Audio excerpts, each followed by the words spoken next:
Hey! Glad you're with us. Welcome to episode 118 of Awkwardly Awesome Podcast. It's it's such a blessing to be 118 episodes into these amazing conversations. When I started, I didn't know what I would think of podcasting, but I absolutely love it so much, and I'm so excited to have to be having a conversation with Sandi Kimmel today. She's such I'm going to call her such a kind creator.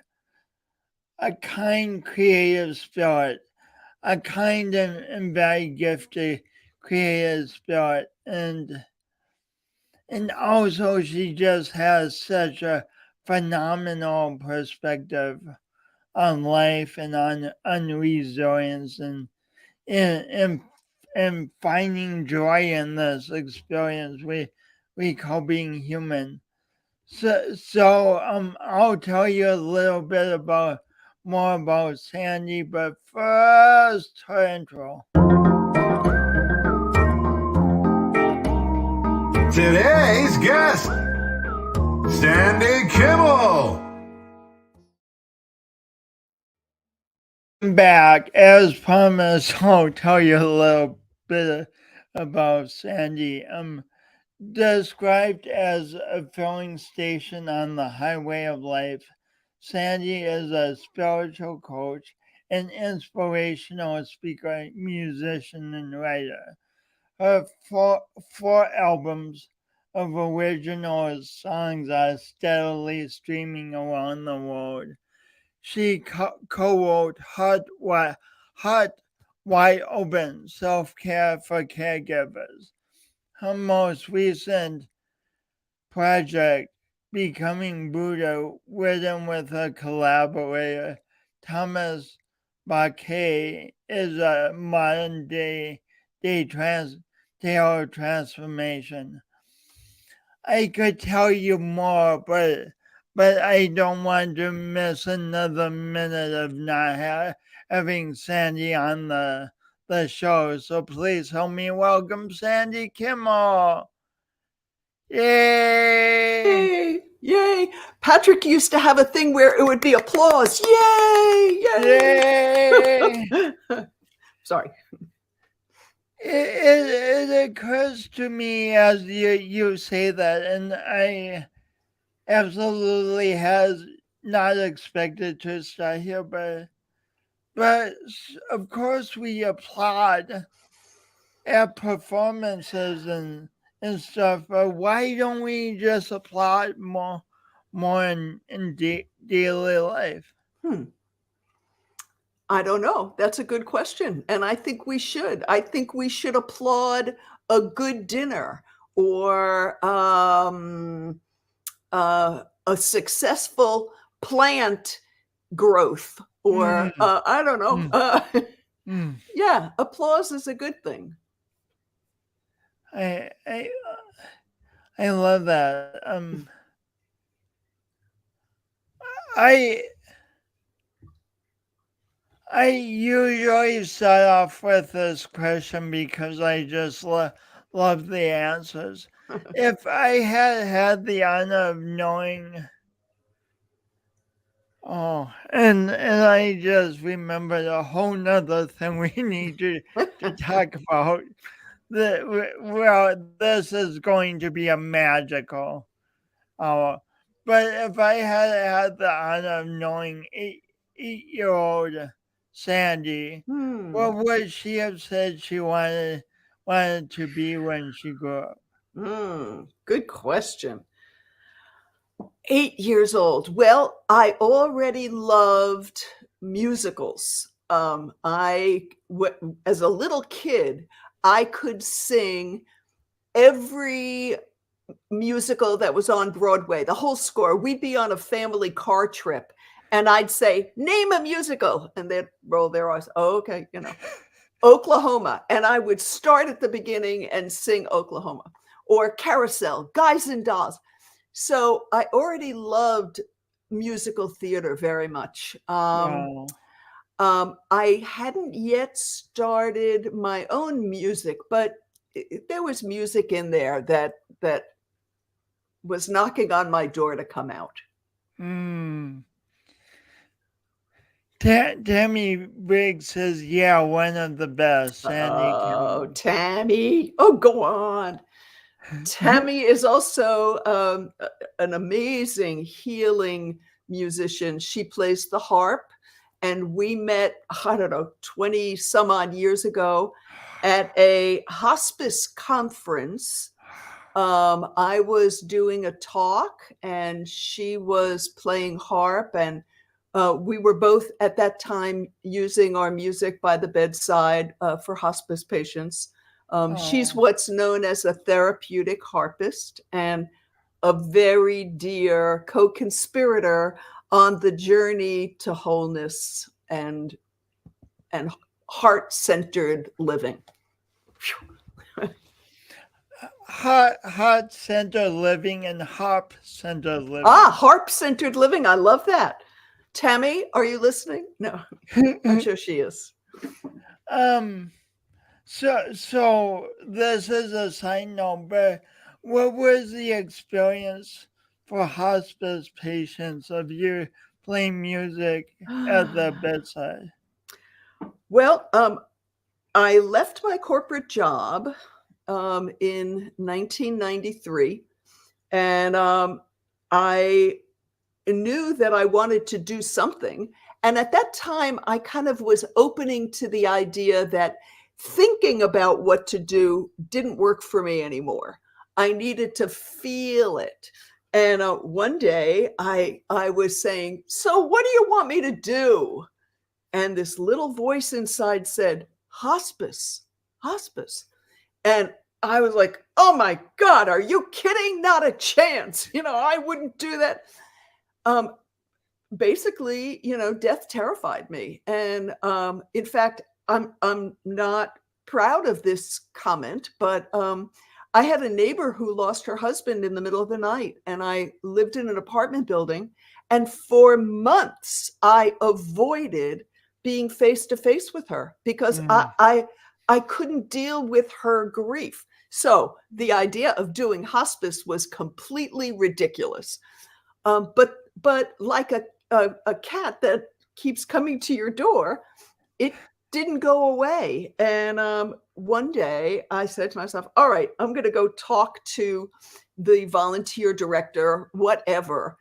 And I was a little bit early. I was all ready to go, but I still had about 15 minutes.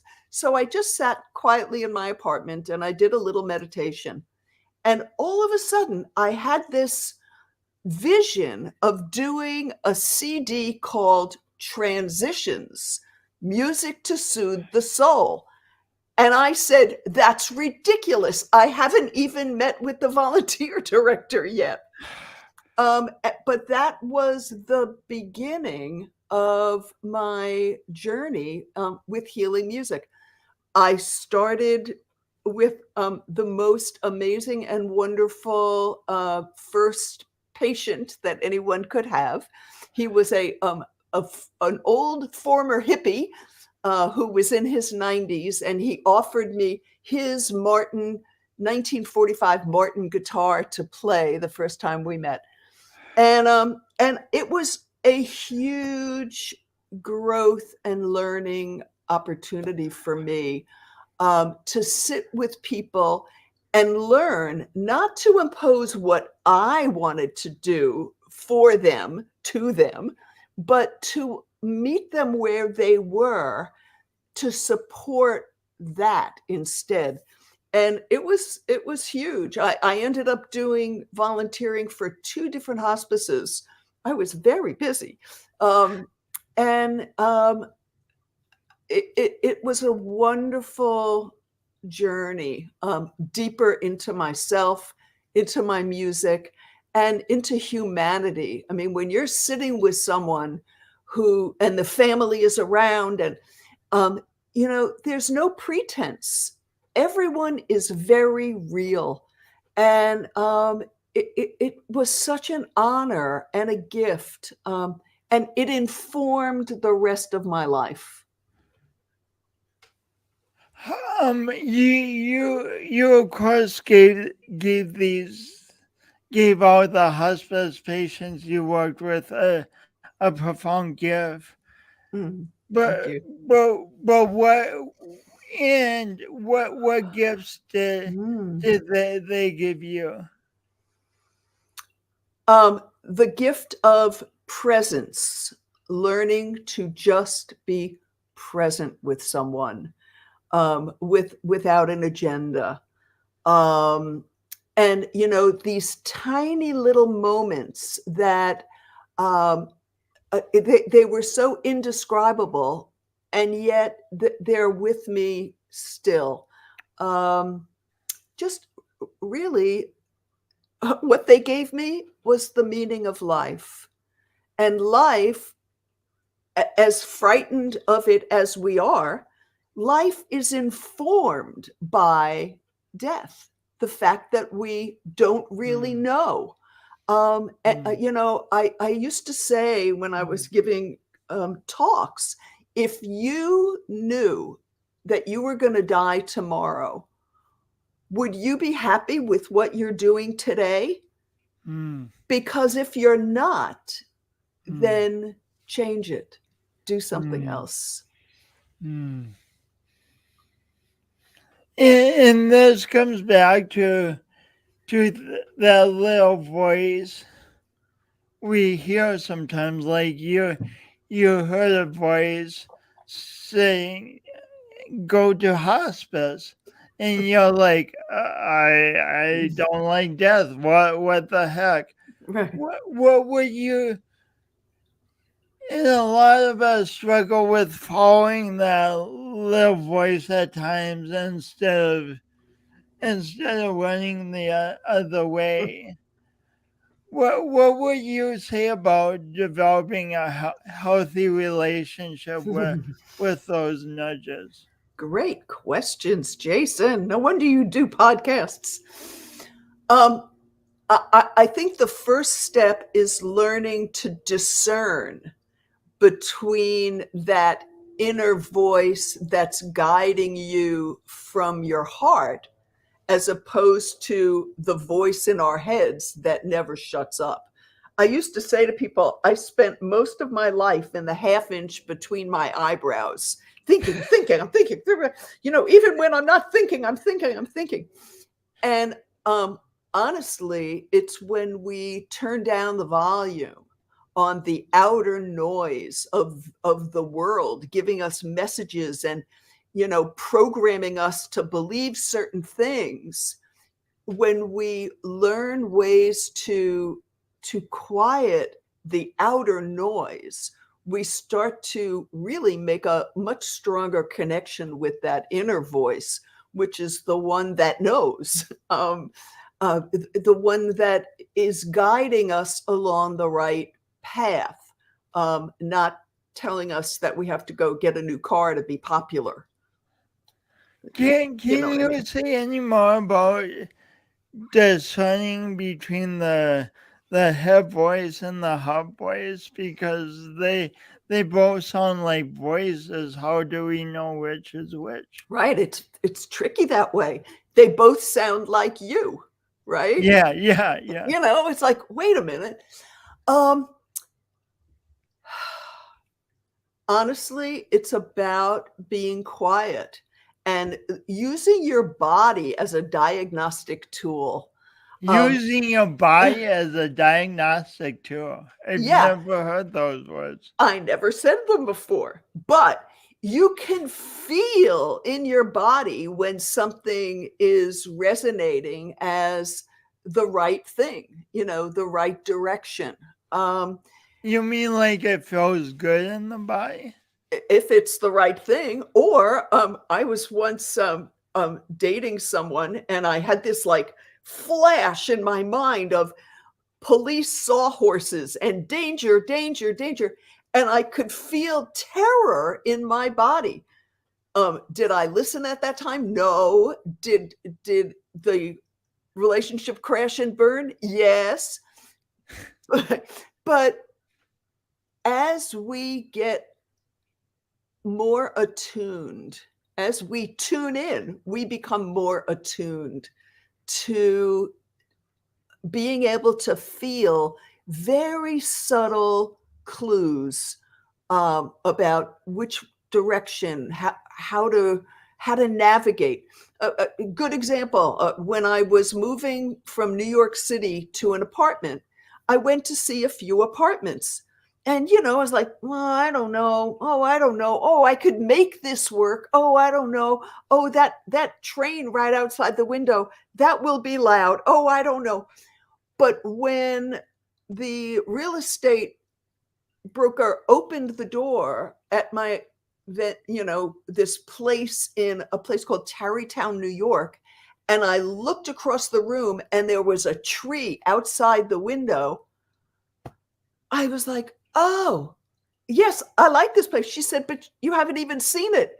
I said, this is it. I know this is it. And I lived there. This is huge, for 18 years. I was right. That was it. So Wow. it's learning to feel. We do so much not to feel. I'm going to kind of veer off here. Even breathing, most of the time we just breathe up here, very shallow in our upper chest. Because when you really breathe and you bring the breath all the way down, it stirs emotion that maybe we've been trying very hard not to feel. But it's only when we give ourselves permission to access that deep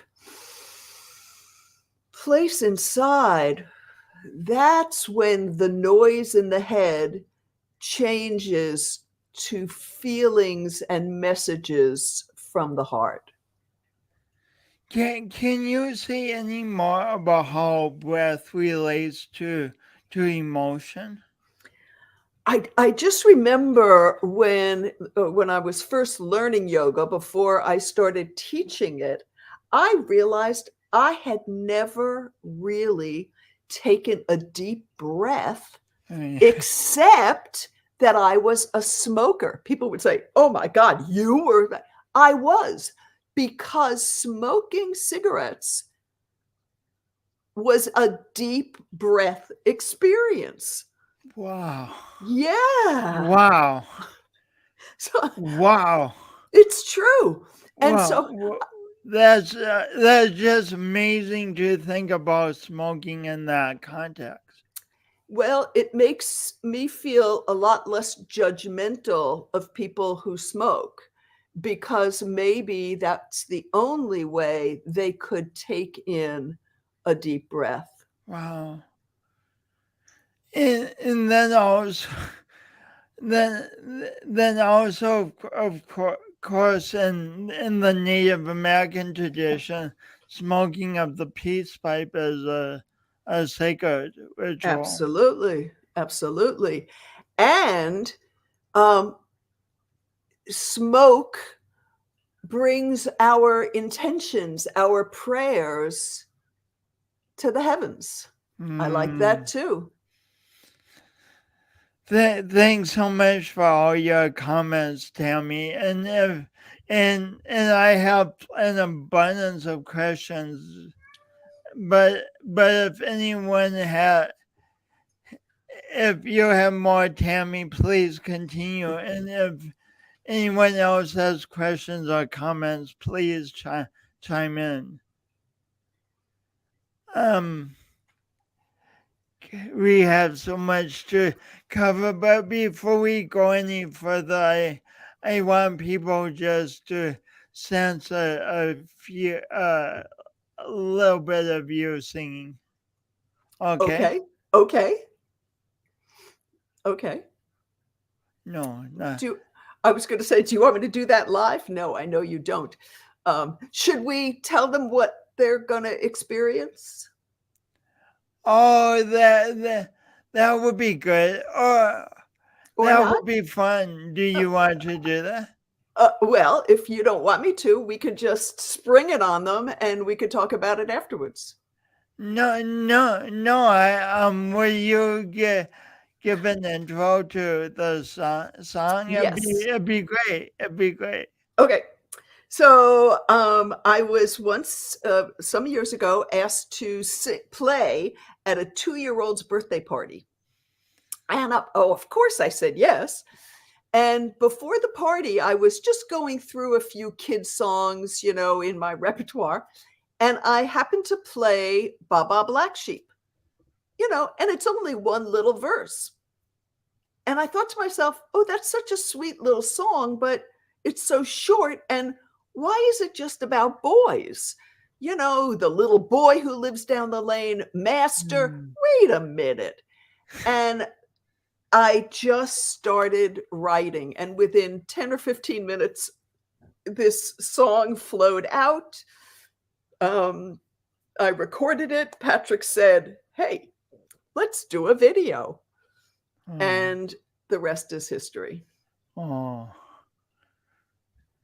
So here it is, Ba Ba Black Sheep by Sandi Kimmel. Well, it's almost here. Oh, there it is.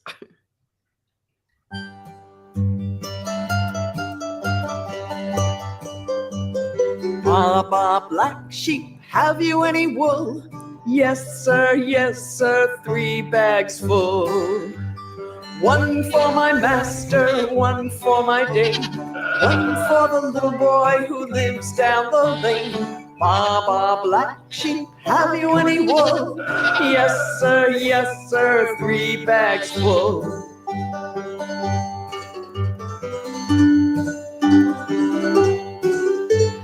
Ba Ba Purple Sheep, have you any wool? Yes, ma'am, 3 bags full. 1 for my mother, 1 for my dad, 1 for the sister that I wish I had. Ba Ba Purple Sheep, have you any wool? Yes, ma'am, 3 bags full.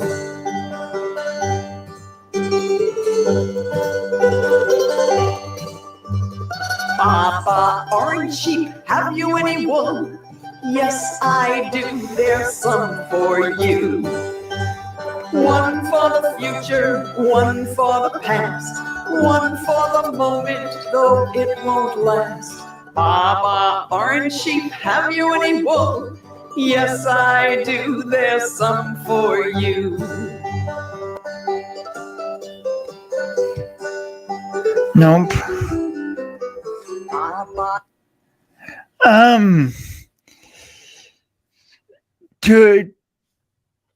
The song's so beautiful. To listen to the rest of it, please go. Please go here. Oh, there you go. Yeah, or just go to YouTube, Sandi Kimmel, Ba Ba Black Sheep.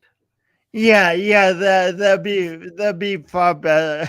Okay, I'm going to hide that banner. That wouldn't work.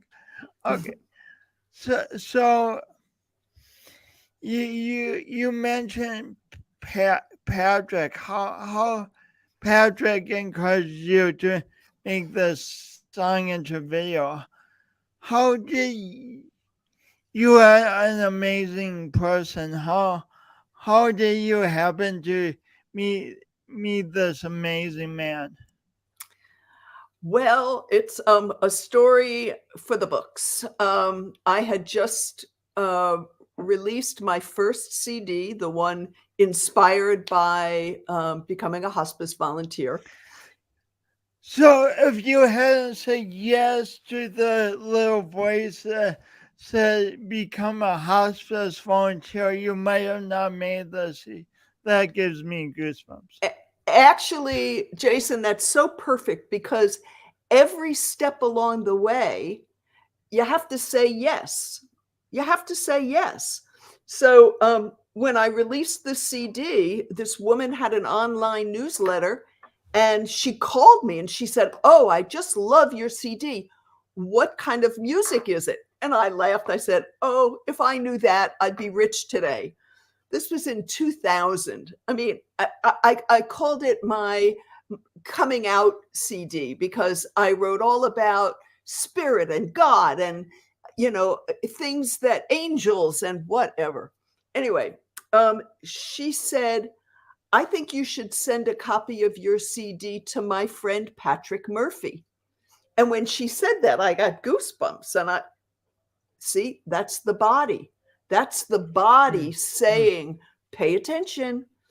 And I said, "Okay, why?" And she said, "Well, he's in marketing and advertising, and maybe he'd be able to help you market your CD." And then she gave me his address. And I said, and she said, "San Diego, California, 92128. I said, "You're kidding." She said, "Why would I be kidding?" I said, "That's my mother and stepfather's zip code.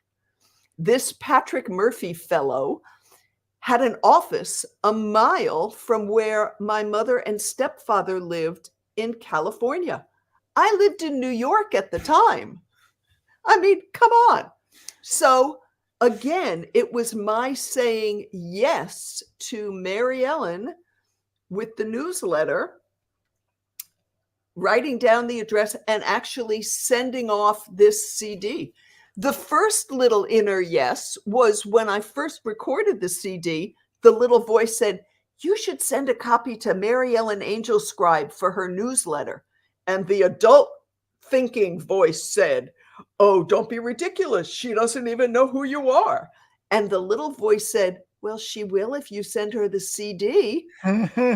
And so that's where the yes came from. I was like, well, that is true, So every step along the way.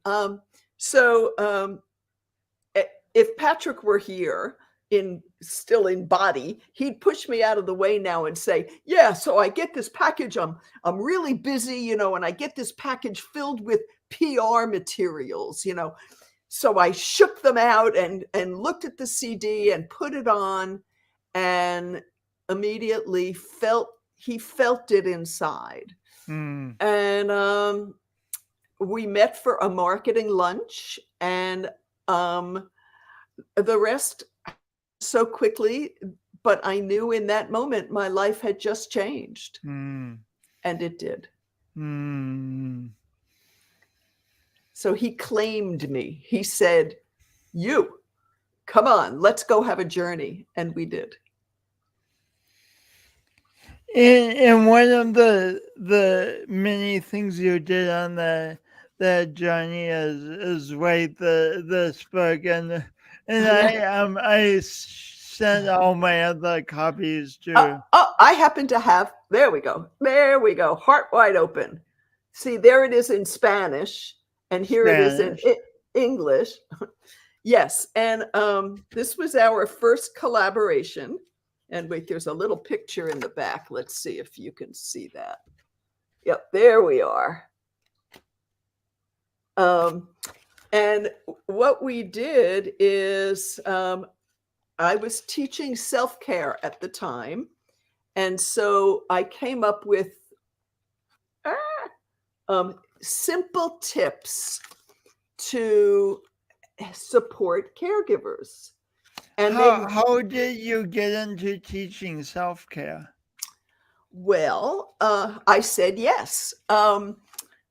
When I was a hospice volunteer, I was also at that time teaching yoga to beginners. I used to call my class Yoga for the Reluctant. Oh, And a great name. Thank you. It's a great name. Part of my teaching was, that's, as someone recently said, self-care is not optional. Without it, we can't function. So I was doing a talk at a hospice conference, and a woman came up to Patrick afterwards, and she said, "Those are some great tips. Have you ever thought of putting them together in a little book?" And Patrick was also someone who always said yes. And he said, we were just talking about doing that. Kind of looked at him. And that's how this was born. So it was both so exhilarating and unbelievably challenging collaborating on this project, because we both had so much we wanted to bring to it. And, Patrick had always been the president of his advertising agency. And he didn't, see me as his partner. He saw me as a client. And I would have to remind him over and over again, no, Patrick, I'm not the client. I'm your partner. And I also have some experience. And anyway, we printed the first, he did all of the visuals and put it together in a beautiful, it can fit in a nurse's pocket. It sits up on a dresser. People keep it for years because he used really good paper. And over time, we sold more than 80,000 copies of that we called it the little engine that could. Because more than 80,000. Yes. Hospitals. Hospitals, well. Hospitals, hospices, church groups, individual caregivers. Jason, I love the story, if I may. When I sent you a copy, you asked if you could send it to your aunt, right? Do you want to tell it, or should I? I was shocked. In my aunt, she was on the podcast actually in December. She works at the U of M, has a center for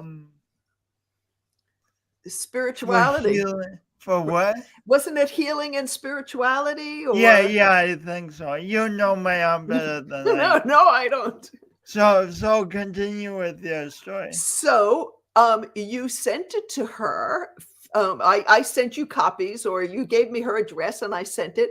And she was so tickled because she had received a copy years ago and had forgotten about that sweet little book, I think she said. So it came back to her years later, but this time through you. So I love that. And I think she gave it all to she said she gave it to nurses too. Yes, I think she ordered a supply. And Tammy Briggs, if you're still out there, correct me if I'm wrong. I think that you connected me for the first time. So U of M is University of Minnesota. Yeah. Center for Spirituality and Healing. Anyway, it's a small world when you tune in.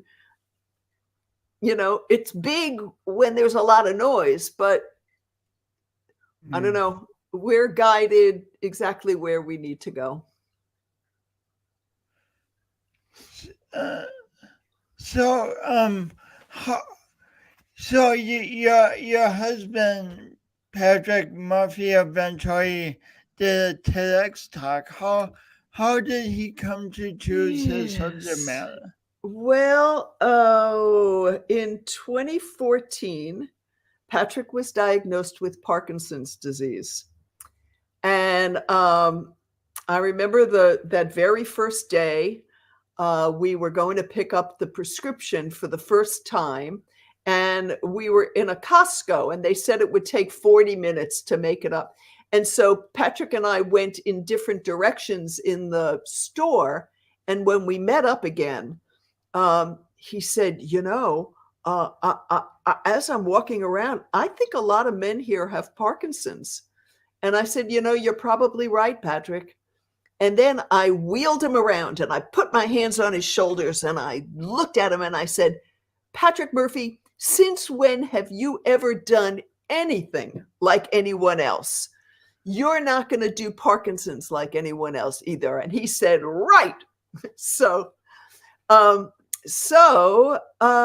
one of the things that opened for him was his creativity. He'd always been incredibly creative, but the Parkinson's gave him permission to explore art.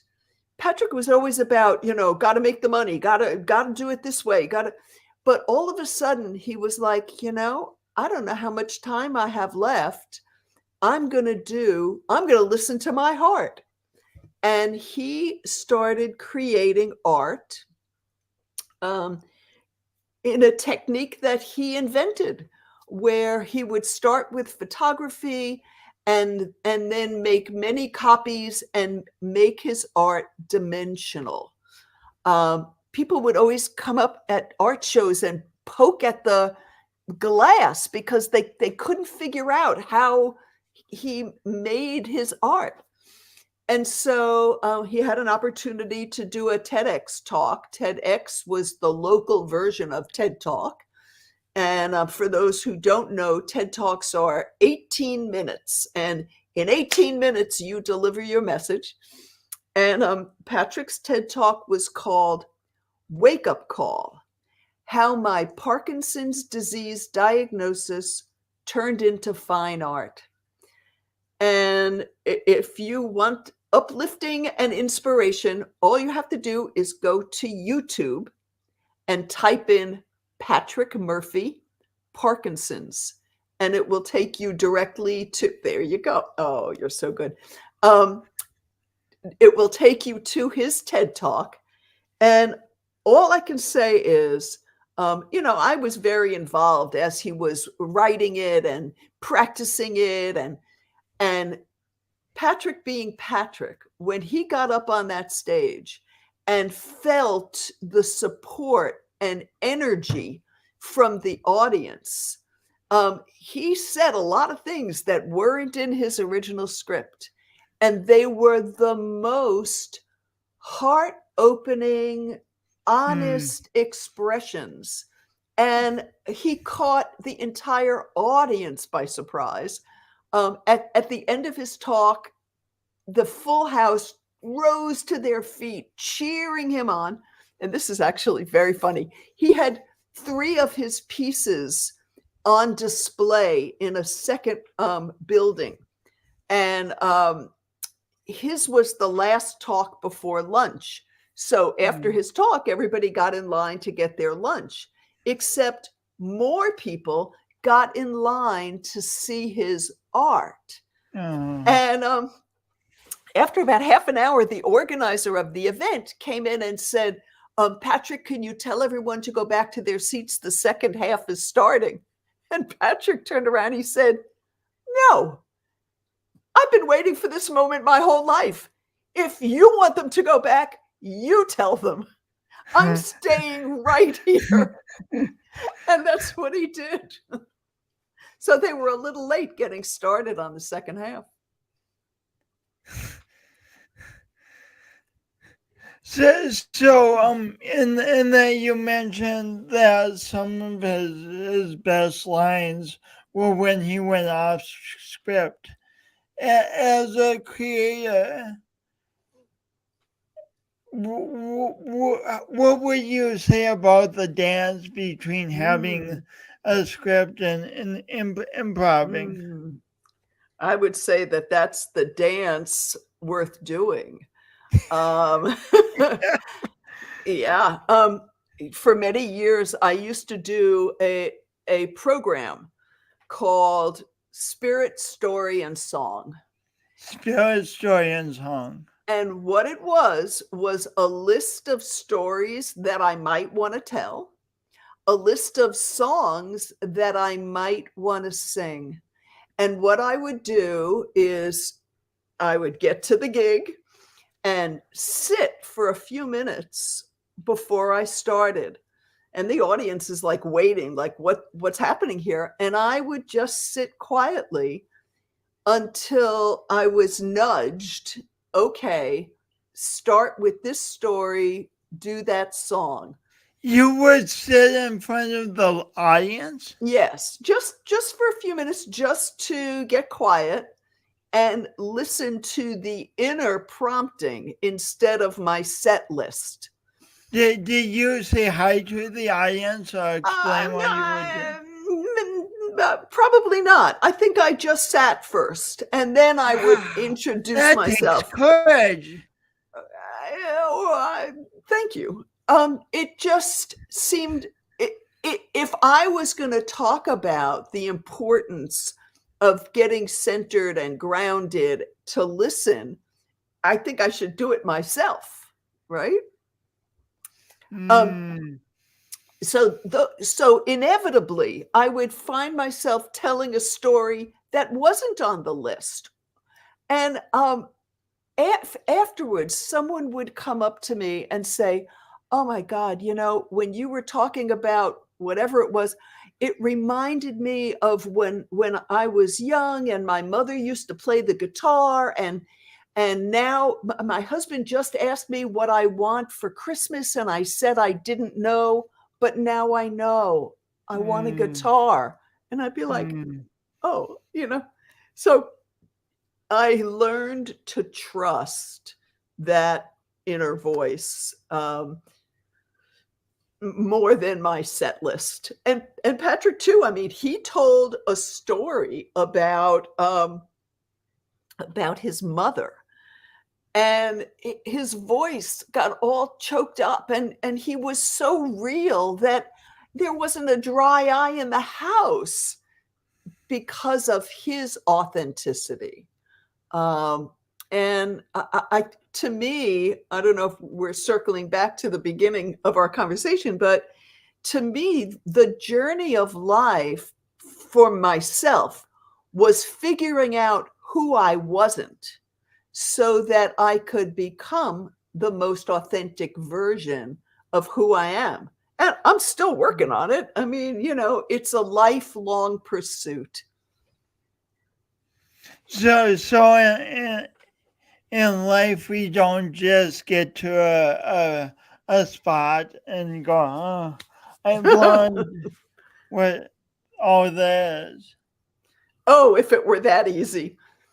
No, and I think that's the beauty of life. It keeps giving us opportunities. There's a wonderful teacher who says, "You'll never get it done and you can't get it wrong." And what Mm. that means is whatever choice you make, if it's not the right one, you'll make another choice, you Mm. know? And people who get paralyzed in confusion, like, what should I do? What should I do? Mm. Do something. And then if it's not the right thing, you'll know. Mm. And then if you learn to listen to those inner cues, I have a friend who once said to me, she said, I heard about a man who says that he eats a decision.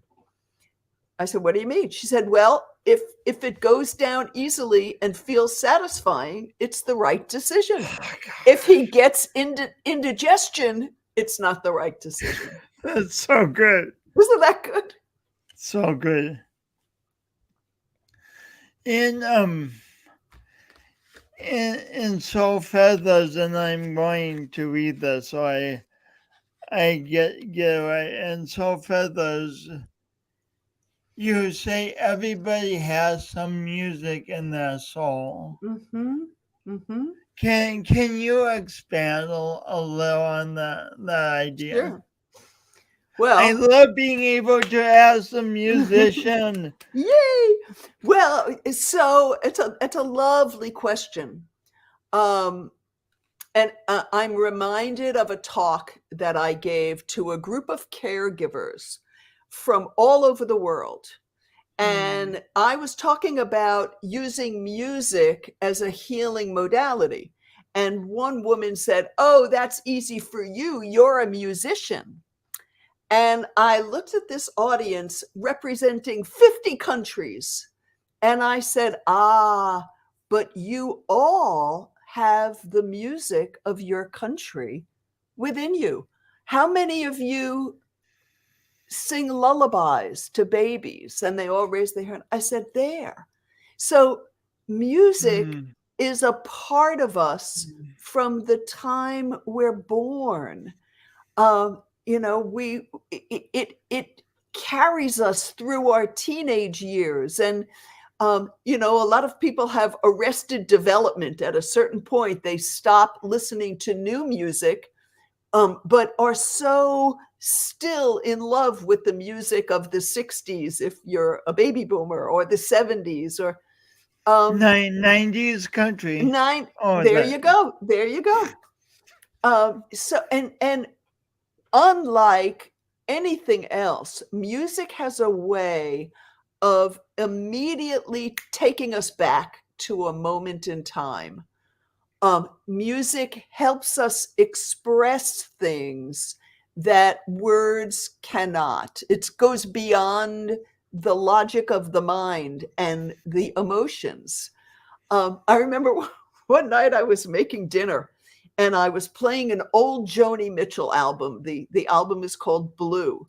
And I'm making my dinner and I'm suddenly feeling really depressed. And I'm thinking, why am I depressed? It was a good day. Blah, blah. And all of a sudden I realized, oh, it's the music. That's funny. Right. And I used to also use music to support whatever mood I was in. If I was feeling blue, you bet that would be a great way to help me move through that emotion. Or like when we're feeling happy, don't we put on dance music or something upbeat? So, each of our lives has a soundtrack. We all have music in our soul. Mm. Does that answer your question? Oh, it's good. Wonderful answer. Wonderful Thank you. answer. I want you to keep going and going Oh, because I really don't want to ask the next question. uh-oh. But in 2020, Mm. Patrick. Yes, Patrick left this earth plane December 2020, suddenly in the middle of the night.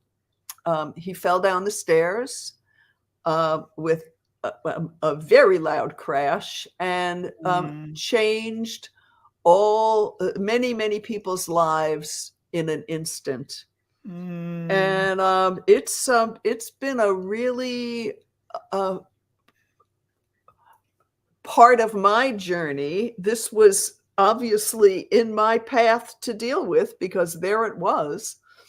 And it has taken 2 years, I think, to start to feel not only whole again, but a different kind of whole. I was thinking the other day, I remember somebody saying that when your heart is wide open and you feel grief, you have to learn ways to open the back door so that the grief can move through. Or isn't that, or it'll settle in. And, interesting about music, Jason, for a long time after Patrick died, I didn't play any music. I didn't play my guitar. I didn't have music on in the house. I just needed quiet. The pandemic was actually kind of perfect for me because nobody was visiting and I could just be honestly with what I was feeling. And I'm a bit of a scientist, not in science's terms, but in my own terms. I'm an observer of my own doing. I try to understand, open up, like, wow, what was that about? Or if something triggers me, I may have a reaction, but then I'll take a breath and I'll be able to respond or look at, why would that bother me? Oh, there's something that needs attention, something that needs healing. So I spent a very good amount of time just being quiet so that I could start to hear my own inner voice again. Mm. Uh, and that's where I am now. The 2-year mark was a very auspicious anniversary for me. Actually, my mom was in the hospital at the time and having a very hard time. And I just kept thinking, Mom, my mom's about to be 95. And I kept thinking, Oh. Mom, don't die now. This is Patrick's week. Don't die now. Don't do Mm. this to me. And she didn't. She's in a skilled nursing facility. She's doing great. Family is Yeah, coming. that's so good. Yeah, family is going to come visit her for her 95th birthday this month. So Oh. anyway, and there were even parts of, I had COVID in December, and I thought to myself, I'm glad I'm alone. If Patrick were here, first of all, I probably would have given it to him, but I also would have, it's my natural tendency to be a caregiver. So I would have been caring for him while I had COVID. In this way, I fed the cat. That was the extent of my caregiving, but I cared for me, observing, oh, those are interesting symptoms today, So I strongly believe for myself that my journey is about sharing my journey. Being awake enough to know that I'm having one and sharing, some of the signs and guideposts along the way that maybe other people can relate to, or, a little light bulb will go off. And that's what I do with my music, is write. Someone once said to me, your songs help me understand what I believe. Oh my gosh. I know. Wow. I know. Wow. So I take my job very seriously. And, it's not, thanks to Steve Jobs and Napster, people don't buy CDs anymore. And being an independent musician, you need 10,000 streams to make $1. I mean, it's a losing proposition, but that's not why I do it. I do it to share what I've learned with the dream that it will uplift, inspire, assist someone else on their path too. Thank you for thank you for the response, and for being a musician and the courage it takes to be on the path of creating beautiful things that Thank you're you. on. Thank you. This next question, I thought of it at the beginning. It doesn't really relate to anything so far, but maybe it does. But could you tell us, just in 2 or 3 minutes, what the experience of being at camp as a young person meant to you? Being at camp? Yeah. Oh my God, that's the best question I ever heard. So as I was growing up, I didn't know me yet. And honestly, I was you know, talk about Baba Black Sheep. I always felt like the black sheep in my family. I wasn't Mm. like everyone else. And I thought that was bad. You know, I wasn't a great student. Now I understand that what I value, I'm really smart, you know, but wisdom really didn't factor in junior high school, you know. Anyway, so I went away to summer camp, and it was an opportunity to be authentic. I didn't have any of the baggage of being, you know, maybe, you know, not that bright, not that cute. I mean, I was really awkward, as I know you love that word too. But at summer camp, I was the lead in every musical. I was Mm. tapped into my music. I learned how to play the guitar by watching the other counselors. I'd be like, oh, I could do that, you know. I was on the varsity volleyball team. I was on the varsity softball team. I did everything. I was Mm. popular. Oh, they loved me. And then I would come home, and for the next 10 months, I didn't join anything. I would go back to being a wallflower. And then So, like at camp, you were almost super Sandy.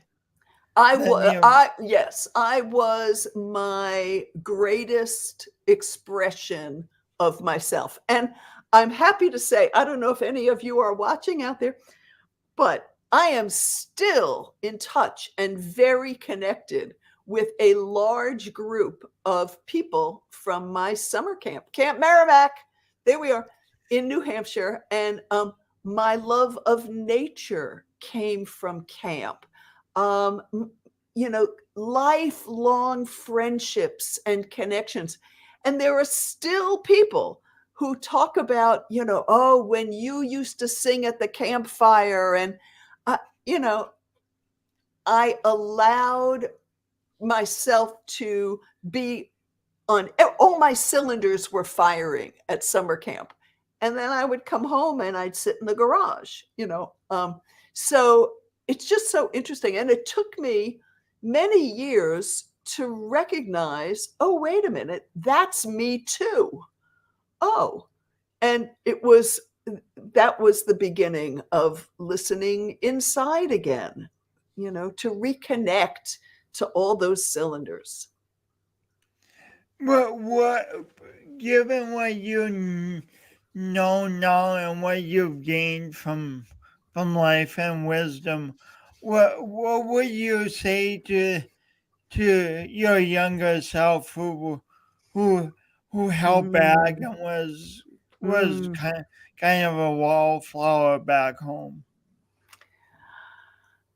You're wonderful exactly as you are.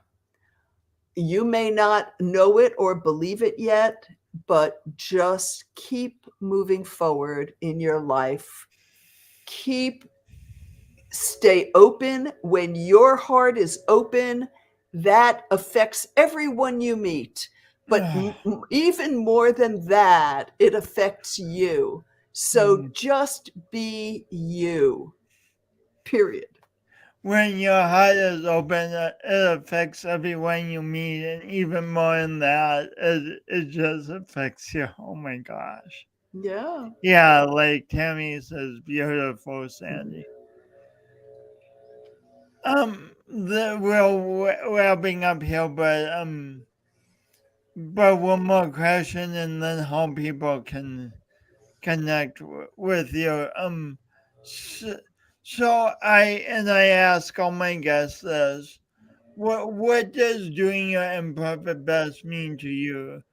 To me, it means like envisioning the best we want for our lives and to offer the world, and then when things we think of as imperfect come up, learning from them and using them to move forward instead of using them as reasons to stop.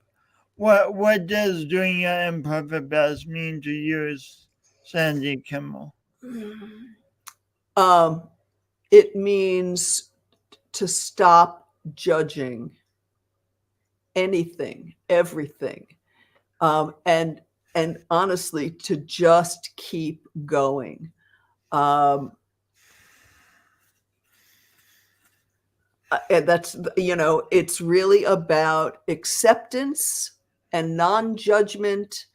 And when something comes up, to say, oh, that's interesting, instead of beating myself up. Oh, the punitive editor voice in me has gotten very quiet as the accepting, loving voice has gotten louder. And it looked like, or it sounded like there was a bird outside your window echoing that phrase. That's actually a bird clock. And nice. That's so funny. I've had it for years, and it's like a little reminder. It brings the outside inside. Nice. What's the best way for people to connect with you? Your website?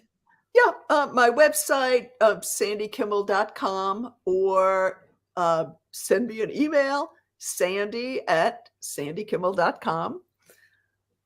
Very easy. I love to hear from people. I love to talk. I guess that's pretty obvious. There we go, sandikimmel.com.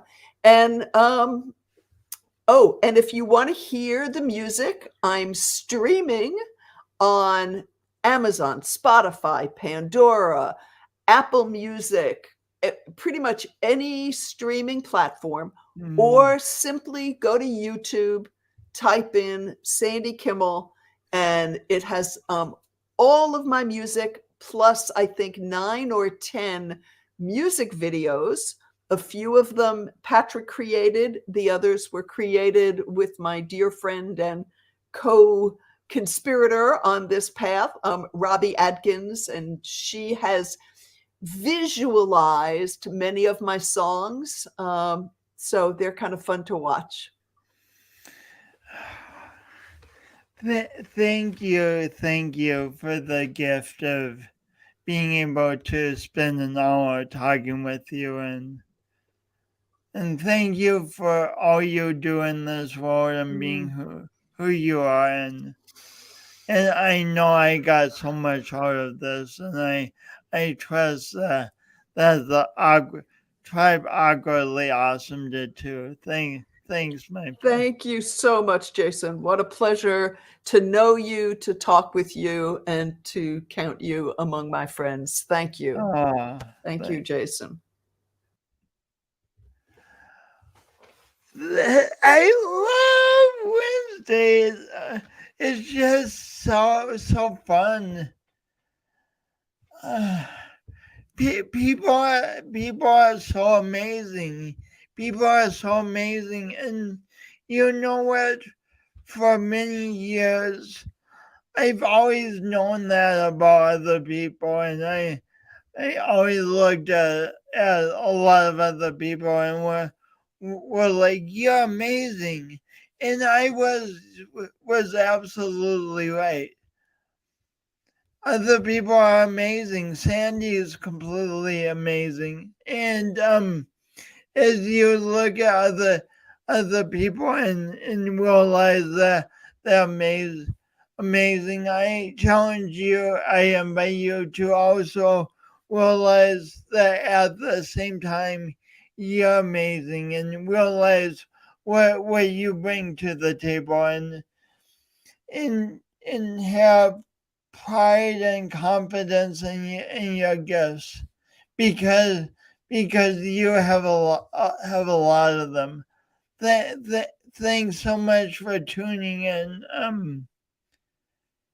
Next week I talked with Dennis, and I don't even know how to say his last name, but he and his wife have created something very beautiful that involves a lot of people, and I'm excited to share that with you. So thanks for tuning in this week, and if you're watching this after the live, thanks for watching it whenever you do. And thanks for being you. Until next time.